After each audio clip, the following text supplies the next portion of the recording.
हूँ Sudarshan Patil, fitness coach, और मेरे साथ है मिस्टर मोबिन भाटकर। मैं हूँ NSQF level 4 reps licence personal trainer और स्पोर्ट्स न्यूट्रिशनिस्ट और डिप्लोमा इन साइकोलॉजी। तो हमारे पास कुछ क्वेश्चन है आपके लिए मुबीन। तो अभी अभी जो रमज़ान चल रहा है तो उसमें कुछ लोगों का कहना है कि हमारे बॉडी में एनर्जी मेंटेन कैसे हो, जैसे कि सहरी में क्या खाना है, फिर फास्ट ओपन करते समय बाद में आपको एनर्जी के लिए क्या खाना है। तो बेसिकली लोग क्या कर रहे हैं कि जो तला हुआ खाना है या फिर कुछ मीठा हो या जूसेस है, रूह अफ़ज़ा, बेसिकली ये सब भी, तो वो लेना सही है या गलत है आपके हिसाब से? जी हाँ। जी बिल्कुल सुदर्शन, मैं इसके बारे में आपको मैं पूरी राय देता हूँ कि लोगों को भी समझे कि एक्चुअली क्या करना चाहिए क्या नहीं। सबसे पहले जानते हैं कि ये जो रमज़ान के जो रोज़े हैं तो वो किस लिए दिए गए हैं। सबसे पहली बात ताकि लोगों को जो है वो काफ़ी सारी चीज़ें जो है इंटरनली वो क्लियर हो जाए। तो रोजे जो है ना, इसका एक मतलब होता है डिटॉक्सिफिकेशन या फिर रिजुविनेशन। रिजुविनेशन का मतलब ये होता है कि हमारे जो सेल्स है बॉडी के अंदर, क्योंकि हमारी बॉडी जो है वो छोटे छोटे सेल्स से बनी है ना, तो हर एक जो है जैसे जैसे हम बड़े होते जाते हैं ये सेल्स जो है वो मेच्योर होते जाते हैं। जैसे कि हमारे बॉडी के अंदर आप देखते हो झुर्रियाँ आती है, ये वो आती है, वो इसलिए आती है क्योंकि वो जो सेल्स है वो मेच्योर हो चुके होते हैं या फिर कहीं ना कहीं पे मर चुके होते हैं। तो फास्टिंग का एक बेनिफिट ये होता है कि ये जो सेल्स होते हैं तो उनको रिपेयर करना या फिर रिन्यू बनाना उसको। ओके, तो अब इसको जितना अगर हम लोग वक्त दे इस सेल रिपेयरिंग के लिए और उसको सही तरीके से रिपेयर करने के लिए वक्त दे, तो सारी चीजें जो है ना, जो इस फास्टिंग का बेनिफिट है वो आपको सारे के सारा जो है वो मिलता रहेगा आपको। ओके, मीन्स ये जो अभी आपने इंफॉर्मेशन दिया तो वो सब में काउंट होगा, मीन्स ऑल रिलीजन में जैसे फास्टिंग होता है तो ये बेसिकली फास्टिंग के ऊपर है। एग्जैक्टली कोई भी आप रिलीजियसली फास्टिंग करो या फिर कोई भी ये कर सकता है। बिल्कुल हाँ, कोई भी रिलीजियस फास्टिंग करो, क्योंकि फास्टिंग अलग अलग टाइप के हैं। इंटरमिटेंट फास्टिंग है, कोई मतलब रिलीजियस फास्टिंग है, तो अलग अलग इंसान है ना, अलग अलग बेनिफिट के हिसाब से वो फास्टिंग करता है। तो फास्टिंग के ऊपर हम लोग एक वीडियो बनाएंगे कि कितने घंटे से कितना घंटा फास्ट करने से हमको क्या क्या बेनिफिट मिलेंगे, तो इसके ऊपर लोगों को और थोड़ी जानकारी जो है वो अच्छे से मिलेगी। तो आप भी हमें DM करते रहिए, तो जैसे जैसे हमें मौका मिलेगा हम पॉइंट कवर करते रहेंगे। ओके, तो हम शुरू करते हैं मॉर्निंग की सहरी से। हाँ, तो मॉर्निंग की सहरी ऐसी है कि हमको जो है एनर्जी तो चाहिए, ठीक है, लेकिन एनर्जी से ज्यादा हमको जो है डिहाइड्रेशन जो है वो ज्यादा होता है। क्योंकि हम लोग जो है ना सिर्फ खाने के ऊपर फोकस करते हैं, हम लोग पानी के ऊपर फोकस नहीं करते। हमारा जो है कम से कम 2 लीटर जो पानी जो है वो जाना चाहिए, लेकिन इतना जाता भी नहीं, किसी किसी का तो 1 लीटर भी नहीं जाता। वो इसलिए क्योंकि हमने पानी के ऊपर जो ज्यादा फोकस नहीं किया होता है। तो सहरी में अगर जो सबसे पहले जो शुरुआत करनी, क्योंकि सहरी का एक टाइम होता है ना, तो वो टाइमिंग आने से पहले आपको आधा पौना घंटा पहले आपको उठ के आपको सबसे पहले जितना हो सके उतना आपको पानी पीना है। मीन्स बेसिकली लोड करना है। हाँ, पानी से आपको लोड करना है। फिर उसके बाद 10-15 मिनट बाद आपको जो है खाने के लिए बैठना है। और वो खाना भी ऐसा है कि खाना आपको ज्यादा नहीं खाना। जितना आप ज्यादा खाना खाओगे उतना आपका एनर्जी जो है उस खाने को डाइजेस्ट करने के लिए यूज होगा। और खाना ऐसा खाना है कि उसको जो है, जैसे कि एक खाना होता है कि एकदम हाई ग्लूकोज वाला खाना, जैसे कि कोई जो है चाय और रोटी कर लेता है या फिर चाय या बिस्किट वगैरह ऐसी कुछ चाय और रोटी है तो बिल्कुल बिल्कुल। तो इससे होता क्या है कि अगर ये चीजें अगर हम लोग खाते हैं तो ब्लड ग्लूकोज स्पाइक जो है वो बहुत हाई होता है और वो कुछ समय के लिए होता है। तो उस वक्त जो है हमको थोड़ी देर के लिए एनर्जी मिलती है, हमारा इंसुलिन स्पाइक होता है। ओके, और वो जो इंसुलिन स्पाइक है या फिर ब्लड ग्लूकोज है वो जल्दी से नीचे आ जाता है। हमको एक कैसे चाहिए अभी पूरे सस्टेनेबल जो है या फिर पूरे लॉन्ग टाइम तक चलने के लिए एनर्जी चाहिए। हाँ, तो उसके लिए वैसा ही खाना जरूरी है। नहीं तो फिर क्या होगा, आपने खाना खाया और तुरंत ही आपकी एनर्जी डाउन हो गई तो फिर आप जो है पूरे दिन भर जो है वो फिर आपकी एनर्जी वो पूरेगी नहीं पूरे दिन भर की। तो उसके लिए जो सबसे जो बेस्ट खाना है वो है आप फैट और प्रोटीन खाओ मॉर्निंग में जितना फैट और प्रोटीन और उसके साथ साथ जो है ज्यादा फाइबर खाओगे तो आपका जो है एनर्जी जो है सस्टेन रहेगा और आपके फास्ट का जो बेनिफिट है वो भी आपको ज्यादा मिलेगा। ओके, तो ये हुआ। अभी हम बात करेंगे जिसके पास मीन्स इतना नहीं है, सोर्स नहीं है जिसके पास, तो आप समझ रहे हो ना कि मिडिल क्लास है या तो फिर किसी के पास इतना नहीं है सोर्स, तो वो क्या करे? तो सिंपल सी चीज है, जैसे कि ये जो फास्टिंग है, रमजान की जो फास्टिंग है, तो इसके बारे में मैं स्पेसिफिकली बात कर रहा हूँ। हाँ। ठीक है, तो इसमें जो है सबसे ये जो रमजान की जो फास्टिंग हमारे एक प्रॉफिट है, prophet Muhammad peace be upon him जिसको हम बोलते हैं, तो उनका जो तरीका है फास्टिंग करने का तो वो है कि खजूर और पानी के ऊपर जो फास्ट करता है। तो अगर किसी के पास इतना ये प्रोविजन नहीं है तो डेफिनेटली वो खजूर और पानी के ऊपर भी कर सकता है। लेकिन अभी और थोड़ा कुछ उसमें चाहिए तो आप दही भी ले सकते हो उसमें, क्योंकि दही का क्या होगा, दही में प्रोटीन अच्छा है, उसमें फैट भी अच्छा है और उसमें गुड बैक्टीरियाज भी है आपके स्टमक के लिए।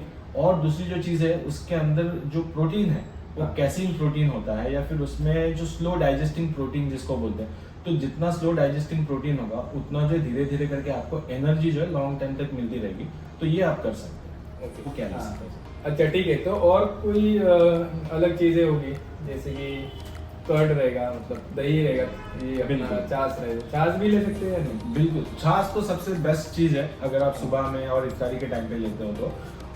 मैं अपना पर्सनल जो रूटीन है वो मैं बताता हूँ कि मैं जो है सबसे ज़्यादा अंडे खाना प्रीफर करता हूँ। हाँ, मैं 2 से 3 या फिर कभी कभार 4 अंडे खाता हूँ, ठीक है। उसके साथ एक चपाती हो गई, या फिर उसके साथ 1 या 2 खजूर हो गए, या उसके साथ थोड़ा सा जो है वो या कभी दही होता है थोड़ा बहुत 1 पार्टी, या फिर 1 गिलास जो है छाछ होता है। तो ये हुआ मॉर्निंग का, ठीक है। तो ये वीडियो स्पेशल उनके लिए है जो जिम जाते हैं या फिर प्रिपरेशन कर रहे हैं, ठीक है, उनके लिए भी ये कर सकते हैं। मीन्स बहुत से मैसेजेस आते हैं कि अभी प्रिपरेशन चालू है हमारा किसी कंपटीशन को लेकर, तो उसमें मंथ आ गए ये रमजान का, तो उसके बाद में समझो नेशनल्स रहेंगे या तो फिर स्टेट्स रहेंगे जो वॉटेवर, ठीक है। तो उनके लिए भी मॉर्निंग में क्या रूटीन रखें? मीन्स अभी ये हुआ नॉर्मल लोगों का, तो उनके हिसाब से अगर प्रोटीन इंटेक करना हो तो एक ही टाइम पे हम 50 ग्राम्स तक कंज्यूम कर सकते हैं क्या मॉर्निंग में? जी बिल्कुल कर सकते हैं सुदर्शन। देखो, सबसे पहली बात तो ये जानना जरूरी है कि प्रोटीन का जो है कोई लिमिटेशन नहीं। ये रिसर्च के हिसाब से है कि पहले जो है लोग बोलते थे कि 30 ग्राम या फिर 40 ग्राम जो है वो सिर्फ प्रोटीन जो है हमारी बॉडी एब्जॉर्ब कर सकती है, लेकिन बॉडी के अंदर हमारी ऐसी कोई लिमिटेशन नहीं है। हमारी बॉडी जो है 60-70 जितना चाहिए उतना ग्राम का जो प्रोटीन जो है वो एब्जॉर्ब कर सकती है, लेकिन हमारी बॉडी की जो है उतनी कैपेसिटी चाहिए एब्जॉर्ब करने की। ओके, तो सुबह में जो बॉडी बिल्डिंग की कंपटीशन के लिए या फिर जो श्रेडिंग करना चाहते हैं तो डेफिनेटली ये रूटीन जो है वो फॉलो कर सकते हैं सही तरीके से। तो लेकिन वो कैसे करेंगे, जैसे कि आगे हर एक का जो है प्रोटीन रिक्वायरमेंट जो है वो होता है, ठीक है। तो वो भी जो है सुबह में सबसे बेस्ट जो है वो अगर अंडे से चालू करेंगे तो वो ज़्यादा बेटर है। और साथ साथ उनका जो भी प्रोटीन पाउडर या फिर जो भी सप्लीमेंट्स होते हैं तो वो सुबह में ले सकते हैं, उनसे उनका प्रोटीन इंटेक भी कंप्लीट हो सकता है। और शाम के टाइम पे भी जब इफ्तारी करते हैं तो इफ्तारी के टाइम पे भी उन्होंने अगर प्रोटीन स्कूप से चालू किया वो ज़्यादा बेनिफिशियल होगा, क्योंकि फास्टिंग के टाइम पे हमारा प्रोटीन सिंथेसिस या फिर जो मसल सिंथेसिस जो हम बोलते हैं तो फास्टिंग के टाइम पे ज़्यादा होता है, तो मसल बढ़ने के चांसेस इसके अंदर फास्टिंग के अंदर वो भी ज़्यादा होते हैं। तो ये हुई सेहरी की बात, ठीक है। तो अभी जब भी फास्ट ओपन करते हैं तो तभी क्या करना चाहिए? मीन्स अभी जो समझो अभी हम लोगों ने जो बताया तो वो डाइट तो 10 या 11 तक उसका एनर्जी रह सकता है मेरे ख्याल से, तो उसके बाद में इवनिंग में क्या करना चाहिए? ओके, तो सबसे पहली बात तो ये चीज़ जानना जरूरी है कि लोग जो सबसे जो बड़ी गलती करते हैं वो इफ्तारी में ही करते हैं। क्योंकि यहाँ पे क्या करते हैं लोग, बहुत सारी चीज़ें रखी होती है टेबल पे और तली हुई चीज़ें या फिर जो बोल सकते हैं फ्रूट्स भी होते हैं, काफ़ी अच्छी चीज़ें भी होती है, लेकिन लोग क्या करते हैं सारी चीज़ें मिक्स करने जाते हैं। एक्चुअली अगर मिक्स करेंगे ना तो हमने पूरे दिन भर का जो फास्टिंग रखा है, जो भी हमने दिन भर मेहनत की है, तो वो दिन भर की जो मेहनत जो है वो पूरी जाया जाती है। उसका रीज़न ये है कि सबसे पहले मैंने बताया था कि ये जो फास्टिंग है वो क्लींजिंग के लिए, डिटॉक्स के लिए या फिर रिन्यूएशन के लिए होता है। तो जैसे हमने शाम में ऐसी चीज़ें खाना चालू किया, तली हुई चीज़ें, जो भी ऐसी चीज़ें जो है, और या फिर फ्रूट्स को ऐसी चीज़ों के अंदर मिक्स करना चालू किया, तो हमारी बॉडी जो है ना जो सही तरीके से काम करनी चाहिए, तो या फिर सही तरीके से जो क्लींजिंग करनी चाहिए, तो वो फास्टिंग के टाइम पे तो थोड़ा बहुत क्लींजिंग कर रही है, लेकिन ये खाने की वजह से वो क्लींजिंग जो है वो रुक जाता है और बॉडी जो है जो चीज़ क्लीन की होती है तो वो वापस उसके अंदर आ जाती है। तो बॉडी के अंदर जो बीमारियां जो है वो कभी क्लीन नहीं होती, तो फिर वो पलते जाती है और वो बढ़ते जाती है। ओके, तो एक चीज़ यहाँ पे एक समझेंगे कि जो भी करना है, क्योंकि देखो पूरे दिन भर पेट खाली रहता है, हमारा इंसुलिन नीचे रहता है, पूरा ड्रॉप डाउन रहता है, ब्लड ग्लूकोज एकदम से नीचे चला गया होता है, हमारा स्टमक पूरा एम्प्टी होता है, एसिड वगैरह जो है वो भी पूरा नीचे चला गया होता है। तो जो भी हम पेट के अंदर डालते हैं वो धीरे धीरे करके डालें। जैसे स्टार्टिंग में हमने 1 या 2 खजूर से चालू किया, पानी ज़्यादा पिया हमने, ओके, फिर 1-2 फ्रूट खाया, फिर थोड़ी देर बाद हमको रुकना है, आपकी जो भी नमाज वगैरह जो है वो पढ़ के आओ, ठीक है, तब तक जो वो स्टमक जो है वो प्रिपेयर हो जाता है आगे आने वाली जो चीज़ें उसकी। अब उसके बाद जो है मैं अपनी पर्सनल चीज़ें जो है वो मैं बताता हूँ कि मैं जो है सीधा जो है खाना खा लेता हूँ। नमाज के बाद। हाँ, जो मगरिब की जो नमाज होती है उसके बाद में मैं खाना खा लेता हूँ, और खाने में भी मैं ज़्यादा से ज़्यादा प्रोटीन खाने की कोशिश करता हूँ। इधर उधर तला हुआ जो है वो मेरे डाइट में कभी नहीं होता, क्योंकि ये 1 महीना है हमको मिलता है जो डिटॉक्स के लिए होता है, और इसी में भी ये ऐसी, क्योंकि पूरे साल भर तो हम लोग ये चीज़ें तो कभी ना कभी तो खाते हैं, लेकिन 1 महीना अगर हम लोग नहीं खाएंगे तो वो सबसे ज़्यादा बेटर है। तो मैं जो है ज़्यादा खाने पे फोकस करता हूँ। मैं चावल चपाती जो भी वो मैं लेता हूँ, घर का खाना होता है, दाल होती है मेरे डाइट के अंदर, फिर जो है कभी चिकन हो गया या फिर फिश ज़्यादा होती है मेरे डाइट के अंदर, फिर रात को जो है, और जो ईशा की जो नमाज होती है उसके पहले पहले मैं अपनी सारी जो चीज़ें हैं वो मैं ख़त्म कर देता हूँ। तो उसके बाद भी टाइम लिमिट है, मतलब जो इवनिंग के बाद में भी टाइम लिमिट आएगा ना एक, कि इसके बाद नहीं खाना है कुछ या फिर कभी। बिल्कुल, तो ये टाइम लिमिट जो है अभी हमको बताया नहीं कि टाइम लिमिट है, लेकिन ये हमको समझना है कि एक्चुअल में टाइम लिमिट है। क्योंकि हमको ये भी बताया गया है कि जो भी खाना होता है वो मगरिब और ईशा के बीच में खाना होता है, उसके बाद खाना नहीं होता। वो इसलिए क्योंकि हम ईशा के बाद जो है हम लोग जितना जल्दी हो सके उतना हमको सोने जाना होता है, क्योंकि सोने के ऊपर भी फोकस करना होता है। यहाँ तक कि लोग जो है रात भर जग के सुबह की सहरी के लिए वेट करते हैं, बट ये भी जो चीज़ें हैं वो गलत है, ये ऐसी चीज़ें करनी नहीं चाहिए, क्योंकि रेस्ट जो है वो बहुत इंपॉर्टेंट चीज़ है यहाँ पे। और यहाँ पे जैसे कि बॉडी रेस्ट जब होती है तो काफ़ी सारी जो क्लींजिंग प्रोसेस होती है ना, तो वो सोने के टाइम पे ही होती है, तो वो सोने को जो है वो ज़्यादा प्रेफरेंस भी देना चाहिए। रेस्ट भी उतना ही जरूरी है। बिल्कुल, और खाने का जो टाइमिंग है या फिर कितना खाना है ना वो भी हमको देखना ज़रूरी है, कि यहाँ पे जितना हम लोग कम खाएंगे इस महीने में उतनी बॉडी जो अच्छी प्रिपेयर होगी अगले साल के लिए। तो अभी किसी ने अगर सिर्फ जूस पीना है, होममेड जूस रहेगा या फिर दूसरे कोई प्रिजर्वेटिव्स नहीं, तो होममेड जूस ले सकते हैं ना इवनिंग पे। ओके, तो सबसे पहले ये चीज़ समझनी ज़रूरी है कि कोई भी फ्रूट को जूस नहीं करना है। जूस करने से क्या होगा कि देखो फ्रूट के अंदर पहले से ही फाइबर रहता है, तो फ्रूट का ऐसे ही खाने का मतलब क्या है कि वो फाइबर के जब साइज जब जाता है तो उसके अंदर की जो शुगर रहती है ना, या फिर उसके अंदर का जो एसिड रहता है, तो वो सीधा स्टमक के अंदर या फिर स्टमक लाइनिंग को नहीं लगता।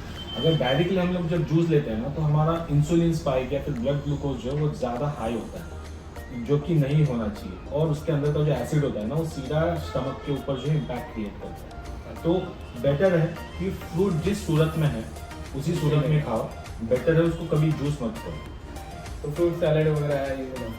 हाँ, फ्रूट सैलेड जो है वो सबसे बेस्ट चीज़ है, और उसके अंदर भी जो मिल्क या फिर ऐसे जो कस्टर्ड वगैरह वगैरह है वो सारी चीज़ें जो अवॉइड करें। जितनी एक्सटर्नल जो शुगर है, ठीक है, तो वो अपने सिस्टम के अंदर कभी ऐड करने की ज़रूरत नहीं है, क्योंकि फ्रूट के अंदर की जो शुगर है वो काफ़ी है, खजूर के अंदर की शुगर काफ़ी है आपके लिए, आपको ब्लड ग्लूकोज मैनेज करने के लिए काफ़ी हो जाती है। और एक सवाल था कि ये सब हुआ डाइट को लेके, तो इसके बाद में अगर कोई वर्कआउट को जा रहा है तो मोस्ट ऑफ हमारे जो क्लाइंट्स हैं 10 बजे या 10:30 बजे जाते हैं, मतलब 1 घंटा वर्कआउट करते हैं, तो उनके लिए क्या एडवाइस है? इंटेंस करे, नॉर्मल करे, मॉडरेट करे? देखो, इसमें रमज़ान महीने में एक चीज़ समझनी ज़रूरी है कि हमको जो है ना यहाँ पे सिर्फ मसल को जो है प्रिजर्व करना है, मसल लॉस नहीं होना चाहिए, इसकी वजह से हमको वर्कआउट करना है। तो मसल लॉस ना हो तो इसके लिए अगर हम लोग बेसिक वर्कआउट भी करते हैं, जो स्ट्रेंथ ट्रेनिंग थोड़ा बहुत करके मसल जो है स्टिमुलेट हो गए, तो उतना भी है, और प्रॉपर तरीके से प्रोटीन लेते हैं तो हमारा मसल जो है प्रिजर्व हो जाएगा। उसके लिए आपको हाई इंटेंसिटी करने की ज़रूरत नहीं, क्योंकि हाई इंटेंसिटी तो मैं किसी को एडवाइस नहीं करूँगा ये टाइम पे करने के लिए, क्योंकि ऑलरेडी बॉडी डिहाइड्रेट रहती है ना, वो हाई इंटेंसिटी कभी नहीं करनी चाहिए। और जो मसल प्रिजर्व कर रहे हैं या फिर जो मसल मेंटेनेंस के लिए वर्कआउट कर रहे हैं वो जो है ज़्यादातर स्ट्रेंथ ट्रेनिंग के ऊपर कम रेप्स में जो मैक्सिमम जो उनको बेनिफिट मिल सकता है, तो ऐसी जो एक्टिविटीज़ करेंगे तो वो ज़्यादा बेनिफिशियल है उनके लिए। सही। तो ये हुआ जिम को लेके, ठीक है। तो नॉर्मली जो लोग हैं जो जिम में नहीं जा रहे और घर में ही रहते हैं, मीन्स, तो उनके लिए क्या एडवाइस रहेगी? मीन्स जो थोड़ी बहुत एक्टिविटी करनी चाहिए घर में या फिर ऐसे ही रहे? बिल्कुल करनी चाहिए। वो मतलब रोज़े में ही रहे या रोज़े में ना भी रहे तो भी उनको एक्टिविटी करनी चाहिए, क्योंकि फिजिकल एक्टिविटी जो है बहुत ज़रूरी है। तो अब ये समझनी ज़रूरी है कि इसमें फ़ैट लॉस भी होता है हमारा रमज़ान में, काफ़ी अच्छा फ़ैट लॉस होता है, लेकिन खाना इधर उधर हो जाने की वजह से उनका फ़ैट लॉस नहीं हो पाता। तो समझो कि जो जो मैंने चीज़ें अभी बताई कि खाना कैसे खाना है, कितना खाना चाहिए, तो वो अगर हम लोग करेंगे तो फ़ैट लॉस भी होगा, बीमारियाँ भी जाएगी। और जो एक्टिविटी की जब हम बात करते हैं तो एक्टिविटी के लिए जो है ईशा के बाद जो है वो तरावी की जो नमाज होती है, ठीक है, तो वो लंबी नमाज होती है, उसमें भी काफ़ी सारी अच्छी एक्टिविटी होती है उसमें। तो इसलिए तो वो जो एक्टिविटी है ना, तो वो एक्टिविटी के बाद हमको कुछ खाना नहीं चाहिए, ये ज़्यादा बेनिफिशियल है। तो जितना हो सके उतना ईशा के पहले खाओ, और उसके बाद जो है थोड़ा बहुत जो अपना नमाज होती है लंबी नमाज, तो उसमें जितना हो सके उतना पानी से जो अपना पेट भरते रहो। जितना पानी जाएगा उतना बॉडी आपकी हाइड्रेट रहेगी, आपको अगले दिन भी आपका जो है वो काम करेगी, क्योंकि पानी है ना डिटॉक्स करने के लिए हेल्प करती है, तो आपके अंदर से गंदगी जो है वो निकलती जाएगी। तो जैसे कि मुबीन ने आज हमें बताया कि रमज़ान में कौन सी चीज़ करनी चाहिए, क्या नहीं खाना चाहिए, क्या खाना चाहिए, तो उस हिसाब से आप इस चीज़ को फॉलो जितना हो सके अपने लाइफ में कर सकते हो।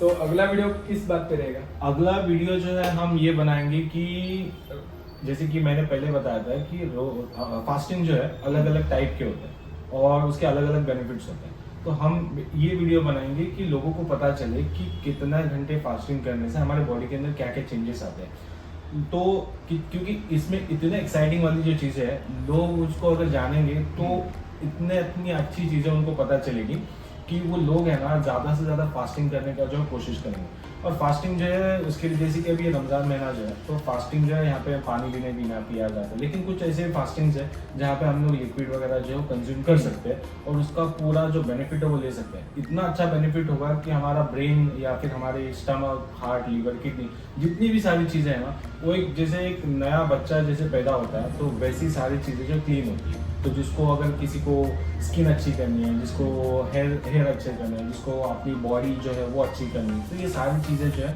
फास्टिंग से जो है वो कैसे हम लोग बना सकते हैं बिना कोई पैसा खर्च किए, तो ये सारी चीज़ें हम लोग यहाँ पे डिस्कस कर सकते हैं। तो तब तक जितना जैसे मुबीन ने हमें बताया वो आप फॉलो कीजिए अपने लाइफस्टाइल में, और मिलेंगे अगले नए पॉइंट के साथ नए वीडियो में।